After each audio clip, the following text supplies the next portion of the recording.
G'day, Shane here, and it's the start of week 119 of my piano journey.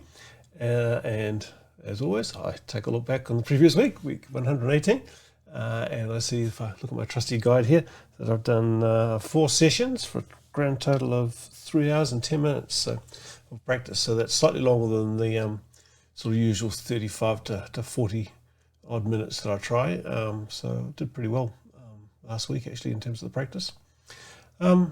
I actually thought that some parts of I'm Still Standing were starting to come together at times. It's still hit and miss, but there were some times where I thought, actually, it sounded like it's at the right sort of speed, and starting to hear starting to resemble the song as I know it. So, so that's a good start. Still quite a long way to go on it though. The piece itself is broken into sort of 2 parts. There's a key signature change sort of around about the middle, and to date I've spent most of the time on the first part, if you like. I go into the second part, but the first part's had more going over. So probably still quite a few weeks left on that, I suspect. But anyway, that's where things are at. I think studying Latin's come along reasonably well. Reasonably well. So yeah, pretty happy. Well, really. So yeah, on to lesson number, lesson 89 coming up now.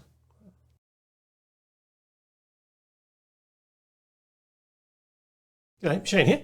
Thought it was probably about time I did an update on the pieces that I'm learning and what books they're from, just so that if you're following along, you know what we're looking at. So first up is this piece here called Jazzin Around 2 by Kerin Bailey. And it has the piece A Study in Latin in it, which I got a couple of weeks back, and which I've been learning and making progress on. So that's that book there.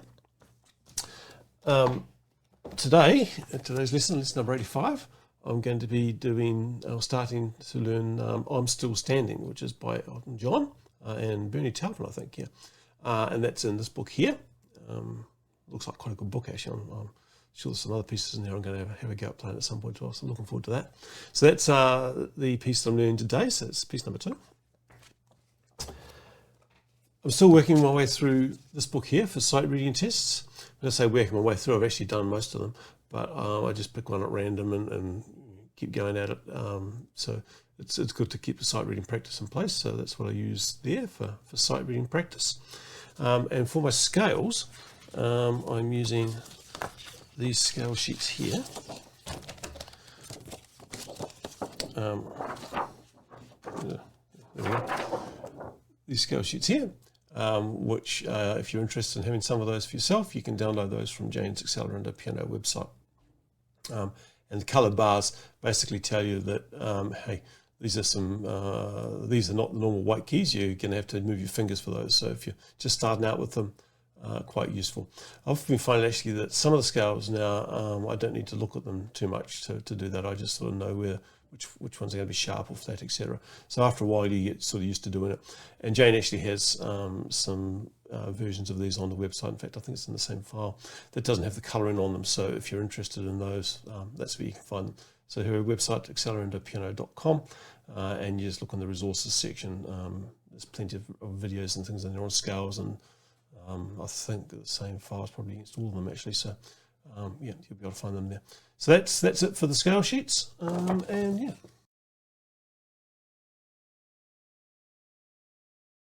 I can't tell you just how useful having a teacher actually is.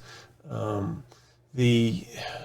don't know how I'd be going if I was trying to learn on my own, because I wouldn't know what pieces to pick, etc. I wouldn't know what grade I'm at any particular point in time. You have to sort of try and evaluate that. And obviously it's a matter of whether you can afford a teacher or not, but if you can, I'd certainly suggest that you try to find a teacher, either locally or online. Jane teaches online. Time zones might be an issue if you are not in New Zealand, but I'll put some details below. She does have quite a waiting list, so if you think you might want to learn from someone like Jane, you probably want to get on her waiting list sooner rather than later. But one of the things that a teacher really does is they look at how you're progressing, and they try to identify gaps in your knowledge and your skill set for where you should be at that particular point on your journey, and then they try to fill it. So for example, the piece that Jane's going to be giving me today, the Unfinished Symphony, is one that's actually going to really work my left hand. So it swaps the melody from being on the right hand into the left hand, so that I can start to get some practice doing that, because I haven't done that before. That's something I would never have thought of to do had I been trying to teach myself. So it's those kinds of sort of insights that a good teacher will help you figure your way through and sort of really help you progress. So can't recommend a teacher enough, and the best one ever, although I am a bit biased because I'm married to her, is Jane Trotter. So take a look at her website. You'll see that there's plenty of other people there, that dozens and dozens of people that have left testimonials that also think she's the bee's knees. So you can check that out. Now, the other thing that Jane also has is a YouTube channel and a supporting website called Accelerando Piano. And Accelerando Piano is where she puts up short tutorial type videos. When I say short, they're not 30-second type things. They're 5 to 10 minute type tutorials, and these are primarily aimed to support her students. Although she's made them public, so everyone in the world can have a look at them and use them.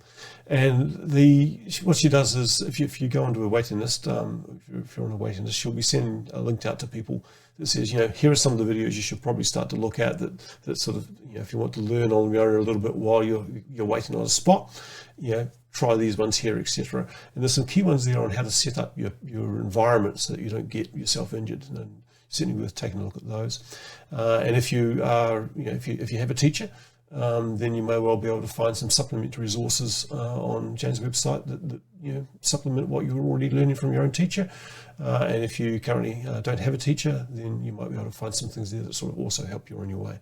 It's not lessons as such. It's not going to teach you how to play a piece, but it will teach you things like how to play scales, how to sit properly, things that you possibly haven't really sort of thought about. I think the last one she's done, and I'm not sure if it's up yet, is how to make sure you're relaxing when you're playing chords. I think it's called "Don't Death Grip Your Chords" or something like that. So there's sort of a variety of things like that. Definitely worth a look. And on each one of those, well, not each one, but most of those tutorials also have a supplementary resource, and that's where these come in. So the scales tutorials that teach you how to play these scales and tell you the tricks about what fingers to move where, etc. Also have sheets available for download, and they're on her website under the resources page, and you can access those there. And that's what I've done here. I've just printed those out, laminated them so that I can flip them over and they don't sort of get crumpled, etc. So that's the other resources that I use. Can't highly recommend a teacher enough. So there you go. And I'll update this resources section as the books, etc. change.